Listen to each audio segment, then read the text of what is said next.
দর্শক মণ্ডলী আসসালামু আলাইকুম। গ্রিন আর্কিটেক্টের পক্ষ থেকে আমি ইঞ্জিনিয়ার টুটুল আপনাদেরকে অনেক অনেক অভিনন্দন এবং শুভেচ্ছা জানিয়ে আজকে কুষ্টিয়া থেকে প্রায় 10 কিলোমিটার দূরে, এটা কুষ্টিয়ার একটা উপজেলা, হচ্ছে কুমারখালী উপজেলার হচ্ছে বানিয়াপাড়া গ্রাম বলে। এই গ্রামে আমরা আসছি। এখানে একটা ইতালি প্রবাসী এক ভাইয়ের ডুপ্লেক্স বাড়ির ডিজাইন আমরা করছি। তার প্রথমে আমরা ডিজাইন করছিলাম, প্রায় 6-7 মাস যাবত এই বাড়ির কিন্তু নির্মাণ কাজটা চলছে। এখন নির্মাণ কাজ শেষ পর্যায়ে, এখন ফিনিশিং কাজ চলছে। আমরা ফিনিশিং কাজ আপনাদের দেখাবো পরবর্তীতে। আর আপাতত যে কাজগুলো হয়েছে এই কাজগুলো আমি আপনার মাঝে তুলে ধরার চেষ্টা করব।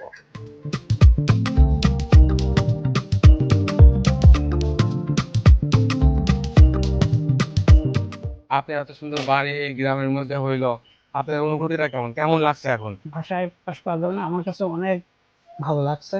কারণ আপনাদের বিশেষ করে ডিজাইনগুলো আমার পছন্দ হয়েছে। আর আপনাদের যারা লোকজন আছে এরা অনেক মানে যা বলা যায় তার চাই আসে অনেক আমরা খেয়াল করে সবকিছু কাজ করে নিজের মনে করে, জি নিজের মনে করে সবকিছু করে। এটাই আমার কাছে সবচেয়ে ভালো লাগেছে। আপনি প্রথমে আমাদেরকে গ্রিন আর্কিটেক্টকে কিভাবে নির্বাচিত করলেন যে ইঞ্জিনিয়ার টুটুলের কাছ থেকে কিংবা গ্রিন আর্কিটেক্ট কাছ থেকে আপনার বাড়ি ডিজাইনটা করবেন?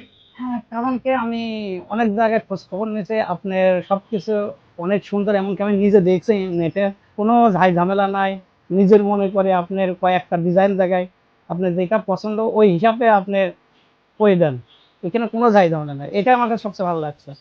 সব মিলিয়ে তো আপনি খুশি? জি আলহামদুলিল্লাহ, আল্লাহর মতো অনেক খুশি। আপনারা দেখছেন যে আমার হাতে একটা বই আছে। এখানে দেখেন যে এই বাড়ির মডেলটা ঠিক যেমন ছিল ঠিক তেমন ভাবেই কিন্তু তারা কিন্তু একদম মানে একদম ছবির মতো করে তারা কিন্তু অলরেডি তৈরি করে ফেলছে। এখন রঙের কাজ ফিনিশিং এর কাজ বাদ আছে। তারপরও আমি এই বাড়িটার বিভিন্ন অংশ ঘুরে ঘুরে আপনাদের দেখানোর চেষ্টা করব। আমার কাছে দেখেন যে আরো কিছু ছবি আছে। এই ছবিগুলো আপনারা দেখলে কিন্তু আরো ক্লিয়ার হতে পারবেন যে এটা কত সুন্দর করে করা হয়েছে। ছাদটাকে সবসময় ডেকোরেটেড করা হয়।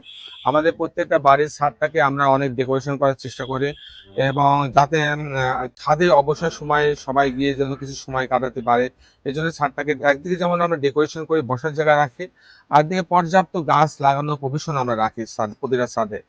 এখন আমরা এই একটা রাউন্ড সিঁড়ি দিয়ে, চমৎকার একটা রাউন্ড সিঁড়ি হয়েছে, এই রাউন্ড সিঁড়ি দিয়ে আমরা এখন দোতলায় যাচ্ছি। দোতলাতে গিয়ে আমি দেখানোর চেষ্টা করব যে দোতলাতে কয়টা রুম আছে বা রুমগুলো কিভাবে সাজানো হয়েছে।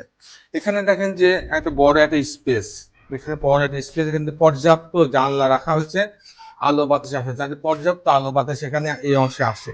এখন আমি আমার বাড়ির সামনে চলে আসছি। সামনে আসার পরে এখানে একটা কোর্স বারান্দা আছে, যে এখানে একটা রুম আছে।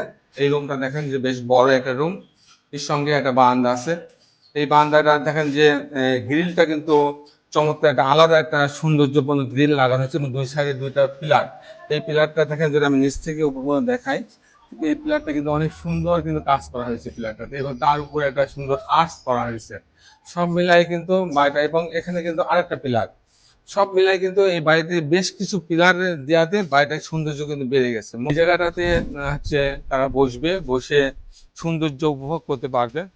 তো সেই জন্য এই যে এইটা ডিজাইন করা অনেক কঠিন ছিল, তারপরও সর্বোচ্চ তারা পরিশ্রম করে আমাদের ইঞ্জিনিয়ারের দিক নির্দেশনা মোতাবেক এই ডিজাইনটা করতে তারা সক্ষম হয়েছে। তো দর্শক মণ্ডলী, আমি আমার চেষ্টা করলাম মোটামুটি এই ডুপ্লেক্স বাড়ির বিভিন্ন অংশ আপনার মাঝে তুলে ধরার। তো দর্শক মণ্ডলী, আমি ইঞ্জিনিয়ার টুটুল এতক্ষণ আপনাদের সঙ্গে ছিলাম।